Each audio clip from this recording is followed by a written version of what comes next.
All right, well, there's a T56 I picked up from a gentleman in Seattle. Looks like it's going to be a pretty good transmission. A couple things about this transmission. It's got this skip shift, and what this does is it prevents you from shifting from first down into second. It was an emissions thing, so if you're going, I guess the way it is if you're going low RPMs, it's going to force you from first down into fourth, and then fifth, and then sixth. So it doesn't allow you to hit second and third. It takes all the fun out of it. So I ordered a plug, just gets rid of that. That way you can grow through all the gears. 1, 2, 3, 4, 5, and 6. This is a reverse lockout. This keeps you going, shifting from like fourth. You're trying to get up in the fifth, and you accidentally go into reverse, because reverse on this is all the way over and up. So the way I'll work around that to utilize this is just run 12 volts to it, another switch up on the side of the ball here or whatever shifter I get, and when I go to shift it into reverse, just make sure I push that button. It activates the reverse lockout solenoid and lets me go into reverse. Right here, it's the speed sensor. Okay. Right here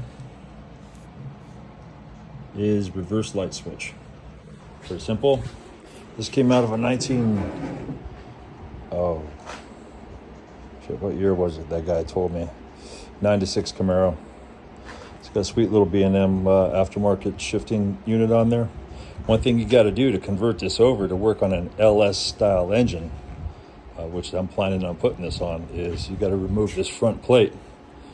You can get a new one that has a boss here that accepts a hydraulic pusher and removes this fork, or you can send it into a machine shop, which I'm going to do. There's a machine shop locally that does these, and it'll mill this back, I don't know, about 1/4 of an inch. It'll put a couple holes in there to bolt down the plate, and it'll accept the hydraulic pusher. It'll get rid of this pesky thing here too. Get rid of this. Lastly, what you got to do is you have to purchase input shaft that's about 1 inch longer.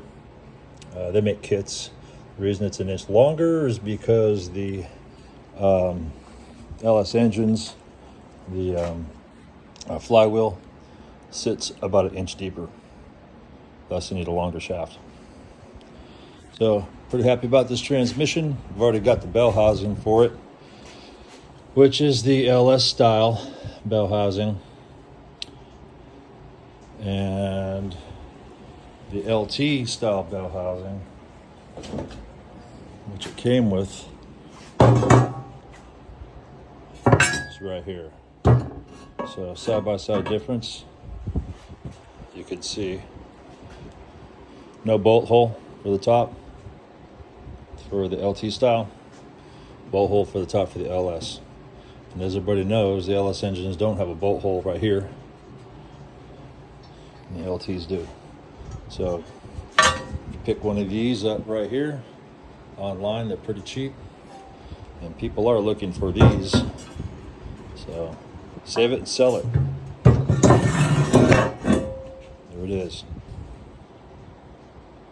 All that tranny just going to go on this Junkyard Dog 5.3. Just like the last one I built. So I was going to go 5.3 with this 4L60E right here. I started on that, and I thought, well, hell, I already did a 5.3 with a 4L60E right there. So I'm going to try another approach.